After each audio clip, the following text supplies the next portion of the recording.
মা দুর্গা মা কালীর নাম বললেন। আরে আপনি এত দেরিতে বললেন, এত দেরিতে বললেন। আর আমি যবে থেকে পার্লামেন্টে গেছি যতবার ওত নিয়েছি ততবার বলেছি ওম করলাং বদনাং ঘোরাং মুক্ত কেশি চতুর্ভুজাং কালিকাং দক্ষিণাং দিব্যাং মুন্ডমালা বিভূষিতাং। আপনাকে আবার মা কালীর মা দুর্গার নাম নিতে হচ্ছে। বলে মোদিজি দেরিতে হলেও বুঝেছেন কালীঘাটে এসে আপনাকে মাথা ঠেকাতে হবে, সেই জায়গা কিন্তু আপনি বুঝেছেন যে কালীঘাটের নারী শক্তি হচ্ছে আসল শক্তি। দিন পাল্টে গেছে, সময় পাল্টে গেছে, জ্ঞান যার যার মতো হয়েছে, যে যার মতো করছে। কিন্তু সেদিনের মানুষগুলো কিন্তু ঠিক কথাই বলতো যে এমন কিছু আদেশ দেবেন না যে আদেশকে ইমপ্লিমেন্ট কোর্ট করতে পারে না।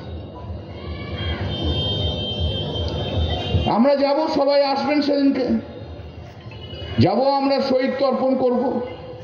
আর সেই দিনই মমতা বন্দ্যোপাধ্যায় 21শে জুলাইয়ের মঞ্চ থেকে আগামী দিনের বার্তা আপনাদের সবাইকার কাছে পৌঁছে দেবে, পশ্চিমবাংলার মানুষের কাছে।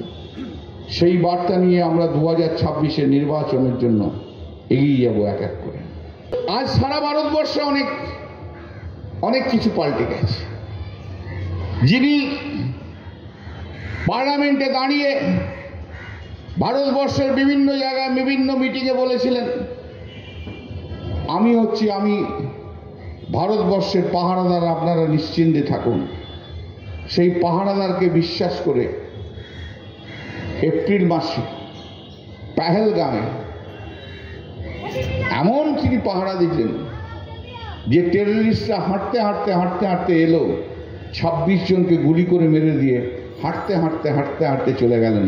পাহারাদার আর বুঝতেই পারবেন না কেমন পাহারাদার কি করছে তার খবরই রাখেন না।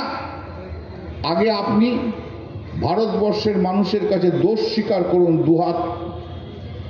হাত জোর করে, যে হ্যাঁ আমারই ভুলে, আমার জন্যই 26 জন লোক মারা গেছে, আমি ওদের আটকাতে পারিনি, ওরা মেরে দিয়ে চলে গেছে, আমি আজও তাদের ধরতে পারিনি। স্বীকার করুন আপনি আগে। এর জন্যই তো আলোচনা চেয়েছিলাম পার্লামেন্টে, স্পেশাল সেশন চেয়েছিলাম, করেননি উনি গেল আর আপনি যুদ্ধ ডিক্লেয়ার করে দিয়ে চলে গেলেন, সিজ ফায়ার বললেন। ডোনাল্ড ট্রাম্প এক্স হ্যান্ডেলে পোস্ট করলো যে আমার কথাতেই ভারত এবং পাকিস্তান দুজনে মিলে যুদ্ধ থেকে বিরতি নিয়েছে। আর আপনি কি করলেন? তার 2-3 ঘন্টা পরে কখনো ফরেন সেক্রেটারিকে দিয়ে, কখনো একে দিয়ে ওকে দিয়ে বললেন না, ডোনাল্ড ট্রাম্পের কথাই বলিনি, আমি পাকিস্তান আমাদের কাছে অনুরোধ করেছিল তাই আমরা বন্ধ করেছি। এটাই যদি সত্যি হয় মোদিজি, এটাই যদি সত্যি হয় তাহলে এক্স হ্যান্ডেলে পোস্ট করে বললেন না কেন ডোনাল্ড ট্রাম্প আপনি ভুল বলছেন, আপনি আমাদের কোনো ইনস্ট্রাকশন দেননি, আমরা ভারত পাকিস্তান দুজনে মিলে বলে করেছি। আসলে আমেরিকার প্রেসিডেন্ট ডোনাল্ড ট্রাম্পের কাছে ডোনাল্ড ট্রাম্পকে আপনি সবচেয়ে বেশি ভয় করেন। ভারতবর্ষের কোনো প্রধানমন্ত্রী এইভাবে কখনো মাথা ঘাটায়নি। ইন্দিরা গান্ধীও বলেছিল তখন আমেরিকার প্রেসিডেন্টের কাছে, ভারতবর্ষ ঠিক করবে, ভারতবর্ষ কি করবে, আমেরিকা আমি যেতে পারবো না। আসলে কি জানেন মোদিজি, আপনার ডোনাল্ড ট্রাম্পের সামনে আপনার হাইটটা হয়ে যায় 4 ফুট 6 ইঞ্চি আর ছাতিটা হয়ে যায় 36 ইঞ্চি। এই হচ্ছে আপনার অবস্থা। বিদেশে যাওয়ার মতো মুখ আপনি রাখলেন না, তাই জন্য কি করলেন, বিদেশে তখন এমপিদের পাঠালেন, বিরোধী দলের এমপি শুদ্ধ, তারা বলল যে না আমরা দেশ আমাদের ঠিক করেছে। আসলে আপনি বাজারে না, বিশ্বের বাজারে সেলেবেল নন, বিশ্বের বাজারেও আপনি সেলেবেল নন। আপনি এতদিন যা যা করেছেন, যা নাটক করেছেন, কেউ আপনাকে ঠিক করতে পারল না। আপনি সব জায়গায় শূন্য নিয়ে চলে আসছেন, সব শূন্য শূন্য শূন্য শূন্য। এসে কি করলেন, মা দুর্গা মা কালীর নাম বললেন। আরে আপনি এত দেরিতে বললেন, এত দেরিতে বললেন। আর আমি যবে থেকে পার্লামেন্টে গেছি যতবার ওত নিয়েছি ততবার বলেছি ওম করলাং বদনাং ঘোরাং মুক্ত কেশি চতুর্ভুজাং কালিকাং দক্ষিণাং দিব্যাং মুন্ডমালা বিভূষিতাং। আমি এই মন্ত্র যখন উচ্চারণ করি, তারপর দিয়ে স্পিকারকে দিয়ে বললো মন্ত্র উচ্চারণ করা চলবে না, কালীর মন্ত্র উচ্চারণ করা চলবে না, শ্রীরাম বলা চলবে, কালীর মন্ত্র উচ্চারণ করা চলবে। আর আজকে আপনাকে আবার মা কালীর, মা দুর্গার নাম নিতে হচ্ছে।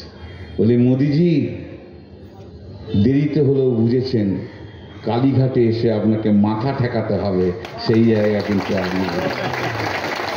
আপনি বুঝেছেন যে কালীঘাটের নারী শক্তি হচ্ছে আসল শক্তি।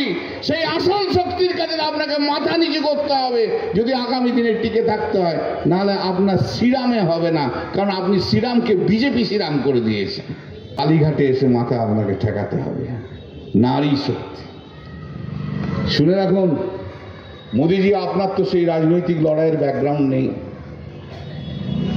আসুন, খুব ভালো কথা, আসুন, শূন্য করে ছেড়ে দেবো আপনাদের, লিখে রাখুন। এখন মা কালী, মা দুর্গা, আবার যখন ফিরে যাবেন পার্লামেন্টে, আবার আপনি বলবেন জয় শ্রীরাম। আপনি কি ভাবেন বাঙালিরা অত বোকা? আপনি যা বলবেন বাঙালিরা তাই ভেবে নেবে? আপনি একদিন এখানে সে নাটক করে বলে দিয়ে গেলেন, আর তারপরে যে আপনার রূপ পাল্টে যাবে। কোনো কালী ভক্ত দুর্গা ভক্তকে সহ্য করবো না, তারা সনাতনী নয়।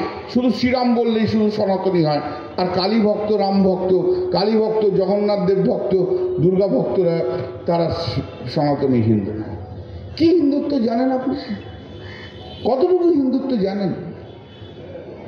আজও বলে যাই, এখনো মা কালী দুর্গার নাম নিয়েছেন, পশ্চিমবাংলায় এসে মঞ্চে দাঁড়িয়ে বলুন যে বাংলার হিন্দু, মুসলিম, বৌদ্ধ, খ্রিস্টান আমি সবাইকে সমানকে সঙ্গে নিয়ে চলবো। যেদিন বলতে পারবেন যে এই ভারতবর্ষের বুকে যে আমি সমস্ত সম্প্রদায়ের মুখ মানুষকে বুকে জড়িয়ে দিয়ে চলবেন, তবে আপনি ভারতবর্ষের নেতা হবেন, নাহলে ভারতবর্ষের নেতা হওয়া আপনার পক্ষে সম্ভব না। তারাই ভারতবর্ষের মানুষ। আমারও যা অধিকার কাছে আছে, একটা মুসলিম সম্প্রদায়ের মানুষের ভারতবর্ষের সম অধিকার রয়েছে, 1 ইঞ্চি কম অধিকার তার নেই।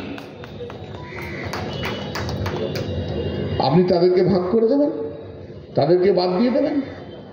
বাংলায় কথা বলা চলবে না, বাংলায় কথা বললেই অ্যারেস্ট করে নেবেন আপনি। আপনি বলছেন আপনি বাঙালি, বাঙালিকে ভালোবাসেন, বাঙালিকে সম্মান করেন। এই বাঙালিকে সম্মান করা, উড়িষ্যাতে যে বাঙালি বাংলায় কথা বললে 450 বাঙালিকে অ্যারেস্ট করে রেখেছে, কলকাতা হাইকোর্টে মামলা চলছে। আসামে 100 বাঙালিকে অ্যারেস্ট করে রয়েছে। কুচবিহারের একটি মেয়ে গৌহাটিতে বিয়ে হয়েছে, বলে তুমি বাংলাদেশি। ভাবুন দেখি, আপনি ভারতবর্ষে কোনো আইন নেই, ফরেনার্স অ্যাক্ট নেই, ভারতবর্ষের ফরেনার্স অ্যাক্ট নেই, সিটিজেনশিপ অ্যাক্ট নেই। পুলিশ দিয়ে ঠিক করে দেবে কোনটা বাংলাদেশি আর কোনটা বাংলাদেশি না, কোন আইন আছে? ভারতবর্ষের আইন ব্যবস্থাটাকে আপনি ভেঙে ফেলেছেন, যা মর্জি আপনি তাই করছেন। আজকের প্রশ্ন ডাল রুটি ভাত নয়, আজকের প্রশ্ন বিদ্যুৎ আছে কি বিদ্যুৎ নেই, আজকের প্রশ্ন রাস্তাঘাটে চলবা আছে কিনা, আজকের সবচেয়ে বড় প্রশ্ন ভারতবর্ষের গণতন্ত্র আছে কিনা, এটাই হচ্ছে সবচেয়ে বড় প্রশ্ন। সেই প্রশ্নের আজকে উত্তর দিতে হবে। মোদিজি, আপনি যেদিন চলে যাবেন না, যে রাস্তা আপনি দেখিয়ে গেছেন পূর্বশরীরের বদনাম করার, চিরকাল তো আপনি থাকবেন না। আগামী দিনে যারা আসবে তারাও আপনাকে ওইভাবে সমালোচনা করে যাবে, মনে রাখবেন। কথায় কথায় গালাগাল, কথায় কথায় পণ্ডিত জওয়াহরলাল নেহরুর নামে গালাগাল। ভারতবর্ষের প্রথম প্রধানমন্ত্রী, সম্মান দিন। আপনি যদি সম্মান না দেন তাহলে আপনাকে সম্মান কে করবে?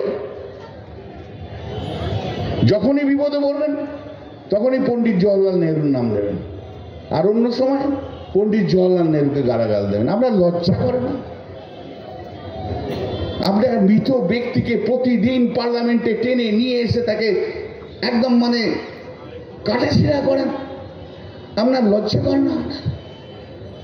এটা একটা প্রধানমন্ত্রী।